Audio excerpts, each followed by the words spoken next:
नमस्कार मंडळी, welcome back to my channel. मी शिवानी तुम्हा सगळ्यांचं स्वाद किचन ह्या यूट्यूब चॅनलवर अगदी मनापासून स्वागत करते. तर आज आपण ना बेसन पिठापासून अशी एक मस्त भन्नाट रेसिपी बनवतोय. जी रेसिपी बनवायला आपल्याला अगदी काही मिनिटच लागतात. मात्र ती रेसिपी जेव्हा बनेल ना तेव्हा सगळे अगदी आवडीने ती रेसिपी खातील आणि रेसिपी पटापट संपेल याची मी तुम्हाला खात्री देते. चला तर मग रेसिपीला लगेच सुरुवात करूयात. पण त्याआधी जर तुम्ही चॅनलवरती नवीन असाल आणि अजूनही चॅनलला सबस्क्राइब केलं असेल प्लीज चॅनलला सबस्क्राइब करा. तर आजच्या रेसिपीसाठी इथं बघा आता मी 1 वाटी इतकं गव्हाचं चाळून घेतलेलं पीठ घेतलं. जेव्हा केव्हा आपण गव्हाचं पीठ वगैरे घेतो तेव्हा ते नेहमी चाळून घ्यायचं. त्यामध्ये आपण थोडं मीठ घालून आता सुरुवातीला हे पीठ मी चांगलंसं मिक्स करून घेतलं. त्यानंतर थोडं पाणी टाकून आपण जशी नॉर्मली कणिक मळतो अगदी तशीच ही कणिक मळून घेणार आहोत. जर तुमच्याकडे शिल्लक कणिक असेल तुम्ही ती देखील कणिक इथं ह्या रेसिपीसाठी वापरू शकता. अगदी झटकीपट मग रेसिपी बनेल. आता बघा थोडंसं कणिक मळून झाल्यानंतर 1 चमचा मी हातावरती तेल घेतलं आणि त्यानंतर ते तेल आता संपूर्ण कणकेला लावून पुन्हा 2 मिनिटं ही कणिक चांगली मळून घेणार आहोत. कणिक जेव्हा ह्या रेसिपीसाठी आपण मळतो ना तेव्हा ती फार जास्त घट्टही नाही आणि फार जास्त मऊही नाही मळायची. थोडीशी मीडियम याच्यामध्ये मळून घेतली. आता ही कणिक चांगली रेस्ट होईपर्यंत आपण पुढची कृती करणार आहोत जेणेकरून कणिक पण चांगली रेस्ट होईल. त्यासाठी एका बाउलमध्ये बघा मी अर्धी वाटी इतकं हे डाळीचं पीठ घेतलं. त्यामध्ये पाव चमचा हळदपूड, अर्धा चमचा धनेपूड, 1 चमचा मी ते जिरे वापरले. त्यानंतर 1 मोठा चमचा ओवा हातावर थोडासा क्रश करून घ्यायचा जेणेकरून छान फ्लेवर येतो. 1 मोठा चमचा मी कसुरी मेथी घेतली हातावरती घेऊन थोडीशी. त्यानंतर अर्धा चमचा मी तर काश्मीरी लाल तिखट, चवीनुसार मी मीठ घातलेलं आहे. आता हे जे सगळे जिन्नस आहेत ते चांगले असे मिक्स करून घेणार आहोत जेणेकरून जे काही आपण मसाले वापरले ते अगदी छानपैकी असे मिक्स केले जातील. मसाले चांगले मिक्स झाले की बरोबर पिठाच्या मधोमध अशा पद्धतीने एक आळी करून घेतली आणि त्यानंतर मी एका फोडणी पात्रामध्ये 2 ते 3 मोठे चमचे तेल गरम करायला ठेवलं होतं. तेल चांगलं कडकडीत गरम केलं. हे आपण पिठामध्ये घालून आता हे पीठ चांगलं मिक्स करून घेणार आहोत.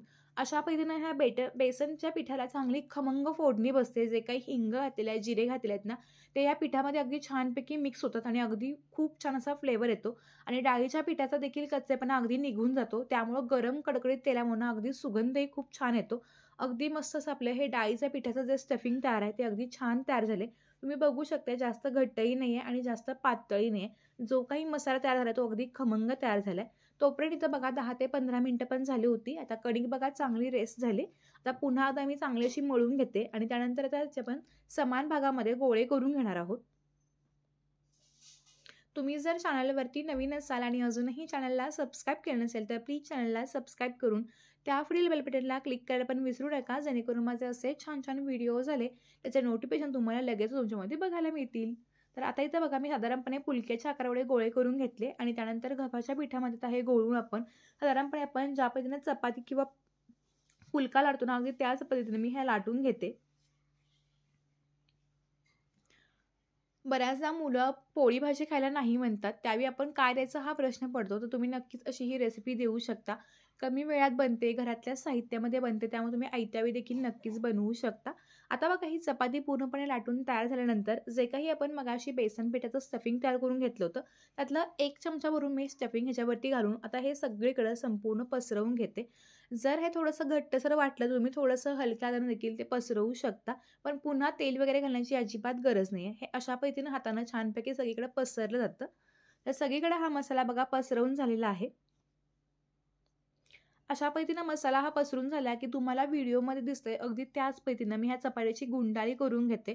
आपण बऱ्याचदा लच्छा पराठा करण्याचे देखील वेगवेगळे प्रकार बघितले आहेत. पण आजची थोडीशी पराठा करण्याची पद्धत वेगळी आहे. या पराठ्यामुळे काय होतं जे काही आपण आज स्टफिंग भरलं ते अजिबात बाहेर येत नाही. आत अगदी मस्त राहतं. गुबगुबीत सारणाचा असा हा पराठा तयार होतो. तर अशी छानपैकी गोल गुंडाळी करून व्हिडिओमध्ये दिसतंय अगदी त्या पद्धतीने आपण ह्याची गुंडाळी करून घेणार आहोत.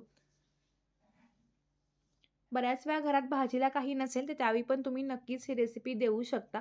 आता अशी गोल गुंडाळी तयार करून झाली की थोडंसं हातानं हे प्रेस करून पुन्हा गव्हाच्या पिठामध्ये हा गोळा बुडवून चांगलाच आपण थोडासा जाडसर असा हा पराठा लाटून घेणार आहोत. आतमध्ये बेसनाचा खमंग सारण आणि वरून अशी गव्हाची कणिक किंवा गव्हाची चपाती खूप छान लागते. मुलांना टिफिनला पण बऱ्याच वेळा जर भाजी वगैरे सांडत असेल तर तुम्ही आयत्यावेळी पटकन बनवून दिली तर मुलं पण अगदी मस्तपैकी चटपटीत अशी ही रेसिपी एन्जॉय करतील आणि त्यामुळे त्यांचा देखील मूड अगदी खूप छान होईल. गरमागरम पराठे खाण्याची मजा काही वेगळीच आहे. त्यामुळे तुम्ही एकदा ही रेसिपी नक्की ट्राय करून बघा. तर पराठा बघा अगदी मस्तपैकी लाटून तयार आहे. फार जास्त पातळ अजिबात बनवू नका. आणखीन एक पराठा मी तुम्हाला छानपैकी गुंडाळी करून दाखवते. चपाती लाटून त्याच्यावरती सारण मी सगळीकडे पसरवून घेतलं आणि त्यानंतर चपातीची गुंडाळी करून घेणार आहोत. गोळा चांगला गोल गरगरीत फिरून झाला की थोडासा तो प्रेस करून लाटून घ्यायचा आणि पराठ्यात आपण तव्यावरती शेकून घेणार आहोत. तवा चांगला तापला गेला की छान वरून आणि कडेनं तेल सोडून घेणार आहोत. तुपाच्या ऐवजी बटर किंवा तुपाचा पण वापर करू शकता. इथं मी तेलाचा वापर करते. आता हे छानपैकी अगदी खरपूस डाग पडेपर्यंत हे पराठे शेकून घेणार आहोत. तर हा राजस्थानी किंवा गुजराती पराठा म्हणून फेमस आहे, त्यामुळे तुम्ही नक्की करा. प्रवासामध्ये जर तुम्ही जाणार असाल आणि जर तुम्हाला भाजी चपाती घेऊन जाणं शक्य नसेल त्यावेळी पण तुम्ही नक्कीच ही रेसिपी घेऊन जाऊ शकता. अगदी मस्त लागते, खमंग लागते, सगळेजण आवडीनं खातील अशी रेसिपी आहे. त्यामुळे ही रेसिपी जरूर ट्राय करून बघा आणि केल्यानंतर ती कशी झाली हे पण मला कमेंट बॉक्समधून कळवायला विसरू नका. तुम्हाला हा व्हिडिओ आवडला असेल तर व्हिडिओला लाईक करून तुम्ही हा व्हिडिओ कोणत्या गावातून किंवा कोणत्या शहरातून पाहताय हे पण मला कमेंट बॉक्समधून सांगायला विसरू नका, जेणेकरून मला कळेल की माझे व्हिडिओ कोणकोणत्या गावामध्ये किंवा कोणकोणत्या शहरामध्ये पाहिले जातात. तर सगळे पराठे बघा मी अगदी छानपैकी खरपूस असे भाजून घेतलेत. गरमागरम पराठे अगदी छान लागतात, पण हे पराठे गार झाल्यानंतर पण अगदी मस्त लागतात. त्यामुळे तुम्ही नक्की ही रेसिपी ट्राय करून बघा.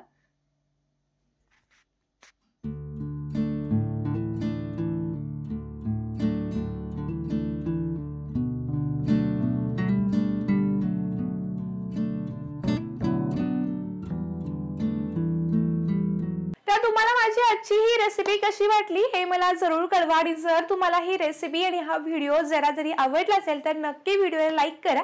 चला तर भेटूत एका नवीन आणि इंटरेस्टिंग व्हिडिओ सोबत. तोपर्यंत धन्यवाद.